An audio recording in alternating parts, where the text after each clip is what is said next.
A very warm namaste to everyone. The topic for today, what I'm going to discuss is about contraindications of Panchakarma, which means what are the situations in which we cannot carry out Panchakarma. So it's not that when a patient comes to us, each and every patient who comes to us, we will select him for Panchakarma. There are certain criteria. So what are these criteria which help us assess the fitness for the procedures? Let's see, the very first criteria is the age of the patient. So very elderly patients above 75 and in their 80s are usually not selected for intense procedures. Whatever we want to achieve in them, we can achieve through external procedures, or if the situation allows, then very gentle internal procedures.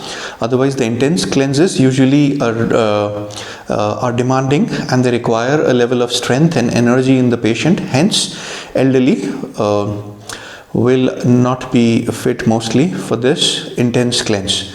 Then, very young patients, children, are also not suitable. Children are in their growing years, so they rather need strength and nourishment instead of these deep cleanses.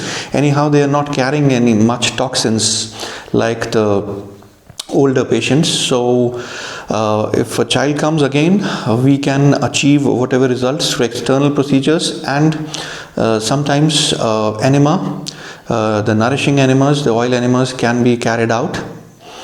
So this was the very first criteria, which is age.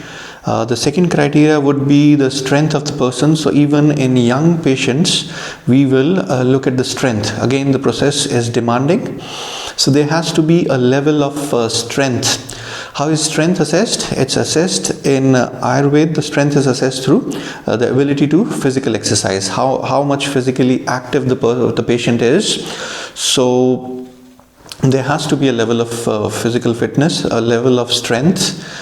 So very weak patients again will not be fit for intense procedures. Apart from the strength, we also look at the physical frame of the person.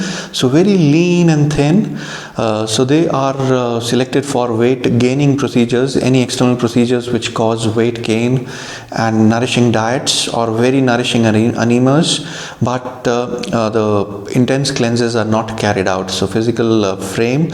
In the physical frame also, very excessively obese people. General obesity is okay, but excessively obese are again, because they are inherently weak, hence the process might not suit them, the intensity of the process.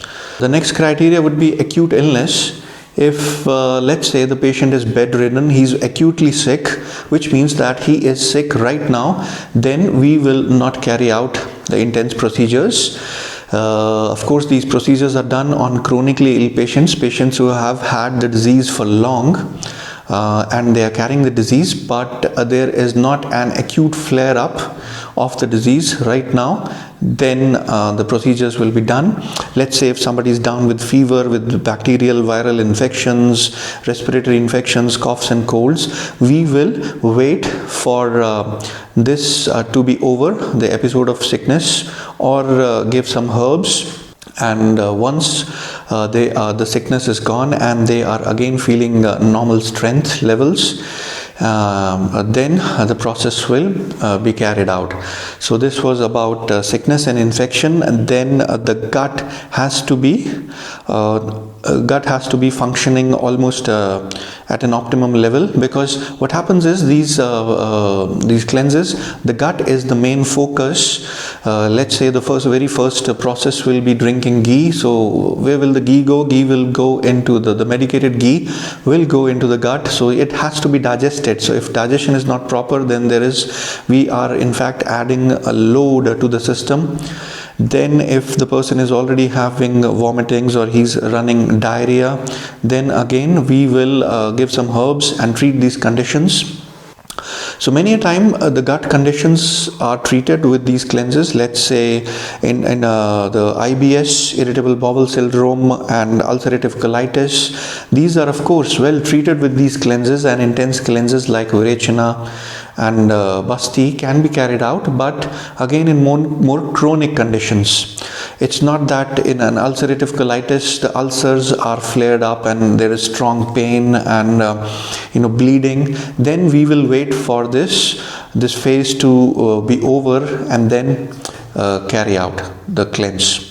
So let's say a patient has arthritis and it is a long standing arthritis. It's been bothering the patient for long, but he is really not in severe pains right now. So this will classify as a chronic disease, and then we will straight away take him for the cleanses. But there's a situation, acute and chronic, when on top of the chronic arthritis there are severe flare-ups of the disease and the pains are very severe, the joints are red hot swollen right now. Then the process will not be carried out. Then just some herbs and certain external therapies, and preparing the patient, getting over this phase, and then taking him to the main cleanses once this acute phase is over. Another contraindication would be a pregnant female.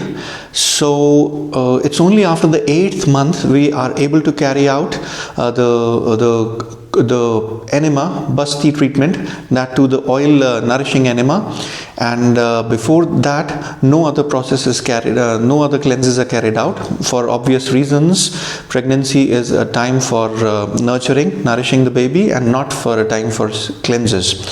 It's the time for cleanses is preconceptional, when the couple is looking for conceiving. Then that's a great time to undergo the cleanse. Once the pregnancy has been established, then no, it's only after the 8th month. And we have seen that these enemas in the 8th month, the oil enemas, they bring about normal labor in many cases, which were considered for the cesarean sections, but with the help of these enemas we were able to bring about a normal labor. Apart from this, major heart illness which has brought about the patient had to undergo a major open heart surgery and these things, then also we avoid these cleanses because it creates a pressure on the heart. So in many heart diseases, the cleanses are carried out, but again, we'll have to look at the nature of the heart disease. So these are some of the general criteria for selecting the cases. There is a criteria for each and every cleanse. Let's say for the Vamana vomiting cleanse, there will be a criteria when what all patients we take.